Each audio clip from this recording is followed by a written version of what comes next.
Welcome back. The federal government recently commenced recruitment plans for the Special Public Works Program, which aims to employ as much as 1,000 persons in each of the 774 local governments nationwide. The takeoff of the Ministry of Labor and Employment-led project coincides with the United Nations Youth Skills Day, which aims to address the issues of unemployment and reduce poverty rate.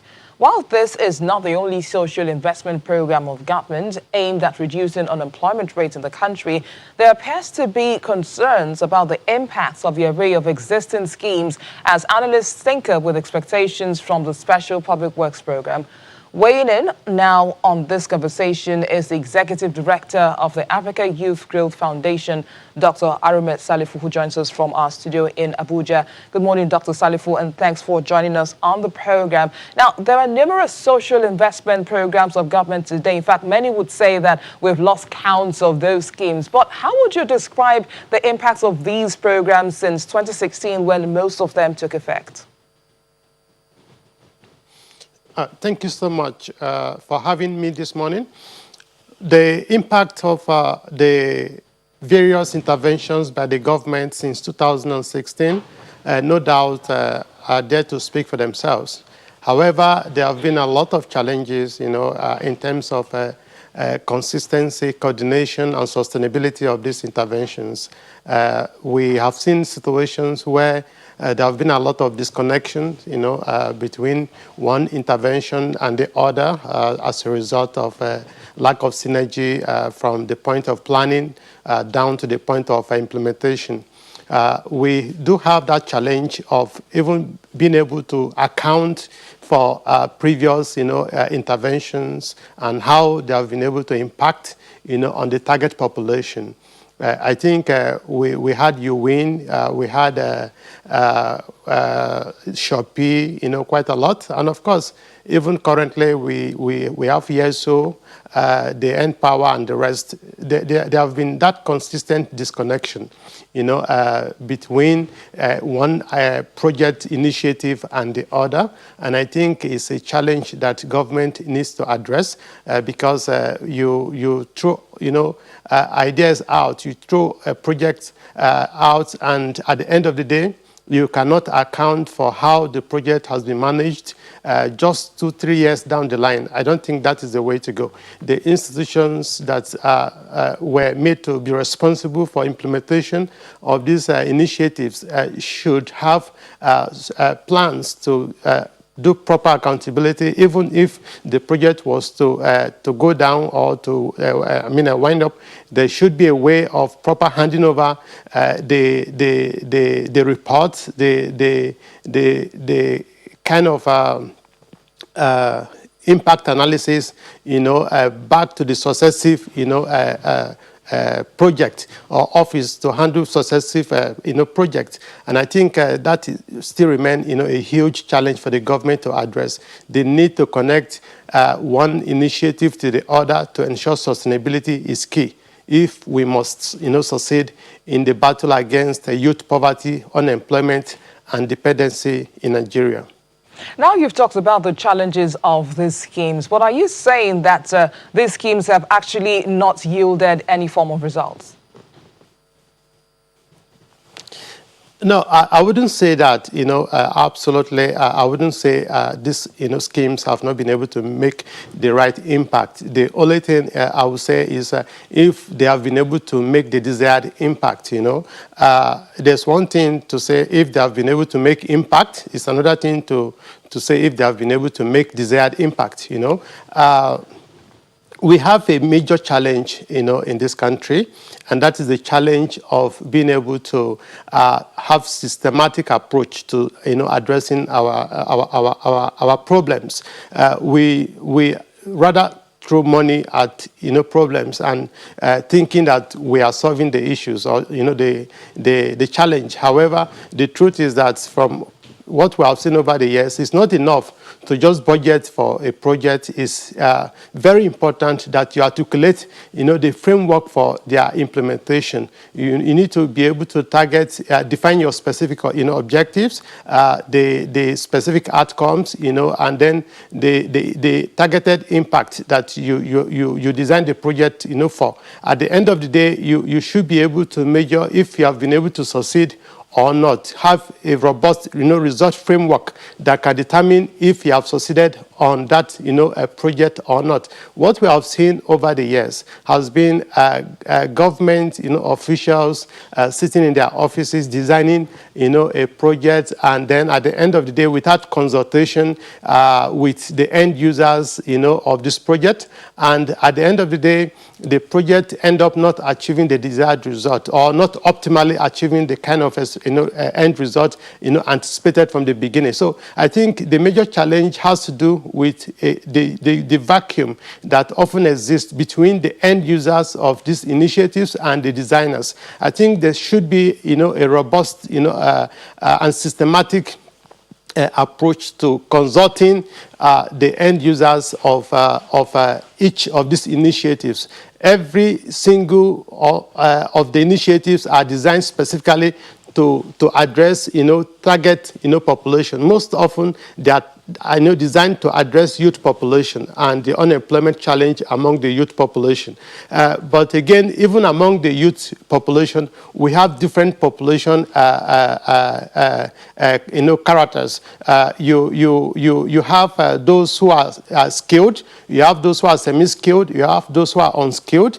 So you have those who are educated, who are maybe semi-educated or totally, uneducated. So you need to be able to interpret what kind of, youth population you are targeting, for a specific intervention to get the desired, result from the very beginning. And then you need to equally consult with them. What what they think about the the idea, the initiative, and so that you can be able to get feedback from the beginning and be able to correct mistakes that you potentially would have made on the field. That is not happening. Even with the current plan to have the public work intervention for about 774,000 young people in the country, we have not seen any robust consultation going on, between the government and the target, youth, population. That is not the way to go, if you ask me. There should be a window to consult, to get feedback on what is the best approach to ensure that this project succeeds, particularly in terms of sustainability. You cannot just sit in Abuja and design a project to target 774,000 persons across the 774 local governments in Nigeria, and you think it will just work. Project design and project management don't happen that way. We need to have a rethink in our strategies. Now, Dr. Salifu, if you look at it now, Nigeria is yet to have an unemployment data since 2018, but we understand that the quarterly data will soon be released. So to what extent do you think the 774,000 Special Public Works Program will tackle the issue of unemployment rates in the country? Yes, the truth is the 774,000, number is actually like a drop in the ocean. The current statistics shows that, looking at the current figure we are relying on, we have youth, we have unemployment rate around 23.something%, and youth unemployment is well over 50%. What that means is that if you extrapolate that with the population of the youth population in the country, well, we have well over almost more than 70% of the population, well over, less than 35% of the population, and they constitute about 75% of the population. Now, if you look at that and you look at the numbers, you realize that 774,000 is just a drop in the ocean.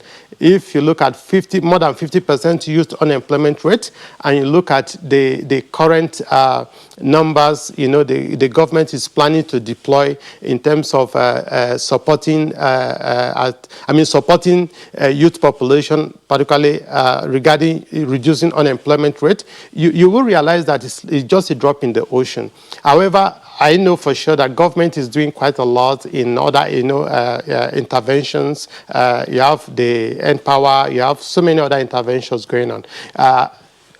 I know, for instance, on the average, in each of the states, the official figure of youth unemployment is well over, on the average, around 400,000 per state. That is what we have from what the National Bureau of Statistics has revealed in each of the states in terms of youth unemployment. If you have that officially given, you can be rest assured that in each of the states we have much more than that, because data is still a huge challenge, in this country. So if you look at each local government, you are targeting just about 1,000 persons. We have well over how many persons in each local government that are actually unemployed. And that is the challenge that has given birth to many social issues that we have in the country. We talk of kidnapping, we talk of Boko Haram, you talk of Yahoo, you talk of prostitution, name it. All the social vices we have, they were not always, here with us. One chance and all of that. These are symptomatic of the fundamental, deep-rooted, problem of youth unemployment. Until we're able to, address this systematically and declare state of emergency in the area of, supporting and providing job opportunities for young people in this country, we are yet to start. That is the truth. We need to frontally address the challenge of youth unemployment if we must, support our economy sustainably. Right. In the next couple of years, a lot of projections have been done that Nigeria is going to be among the top 3 most populous countries in the world by the year 2050. I mean, 2050 you may think is still far away, but we are talking of just how many years away. By then, only God knows what will happen to us as a country, because oil will no longer, might not be sorry. Yeah, I was going to ask you. You recently held a national summit on youth skills, entrepreneurship, and financing with some agencies of government involved in the special public works program. Did you air some of your views, especially talking about the challenges which you mentioned with them? Yes, we had the National Summit on Youth Skills, Entrepreneurship and Financing in partnership with the National, the National Directorate of Employment, SMEDAN, and Nesal Microfinance Bank, which of course is a bank partly owned by the Central Bank of Nigeria and NIPOST. We had that summit, and we had well over 520 registration for it, and it took place online. Now, the highlights of the summit, was such that a lot of young persons at this moment are totally stranded. The revolution is amazing that a lot of young people have lost hope. In the country, they are looking forward towards possible self-help in some instances. And why are we, discussing, in the 21st century issues around youth unemployment when other countries are already talking about even bringing other people from other countries to support their economy because they have enough jobs, for young people? We should think, we should act proactively as a country as to how best to sustain our youth population, to support our youth population. I'll give you this, feedback from the summit. One of the major challenges we have is that from secondary school to university, a lot of these young people support themselves. And then after school, they still have to pay to get government jobs, to get some kind of jobs. A lot of, extortions take place right now in the system. Now, for many of them who actually feel that they could, support themselves in terms of businesses, the recidivism, the access to training, the access to entrepreneurship support system, the access to finance is still a huge, challenge for many of them. And so the summits, made a lot of them to interact and interface with, the various government agencies. The DG of SMEDAN was personally there, and he did a wonderful work at presenting what SMEDAN, has been doing. Now, before you can actually talk of reducing unemployment in the country, you have to think of the entire ecosystem. Before you can properly support young people, you need to think of the kind of skills that can, be provided for them. You need to think of the kind of entrepreneurship mentoring that they need to have. Then you need to equally think of the kind of financial support that can help them to start the business. Now, we have, a stratification of these young people across this broad spectrum of the youth support value chain. Starting from skill acquisition, a lot of them need skills. Going to mentoring, a lot of them need mentoring. Then coming down to finance, a lot of them need financing.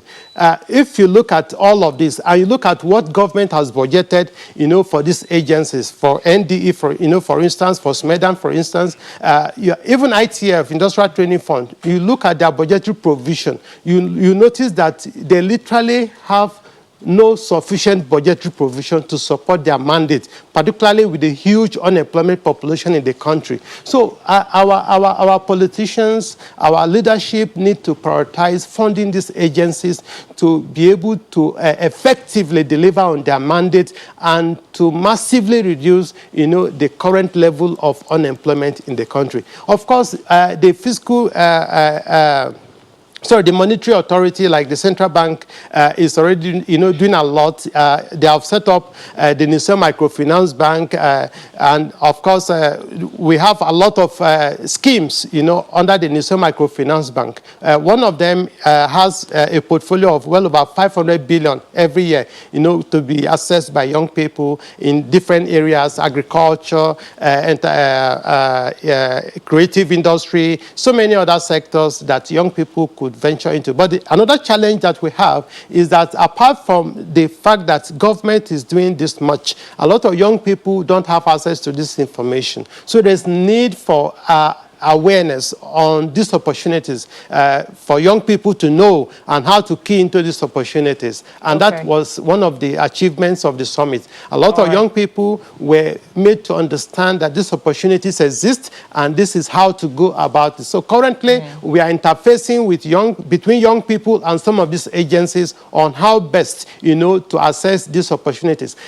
Just before coming to the studio, one of the participants sent me a mail that he has been approved to access the Nissan Microfinance Bank loan. However, he has not been credited. And now we are following up with the Nissan Microfinance Bank to see how, the young man could be credited so he could start, Salifu, his business. So we have, Sorry, I know that you're very passionate about this, but I'm afraid time will not permit us to go beyond this point with this conversation. But we'd like to thank you, the Executive Director of the Africa Youth Growth Foundation, Dr. Arome Salifu, for speaking with us on the program.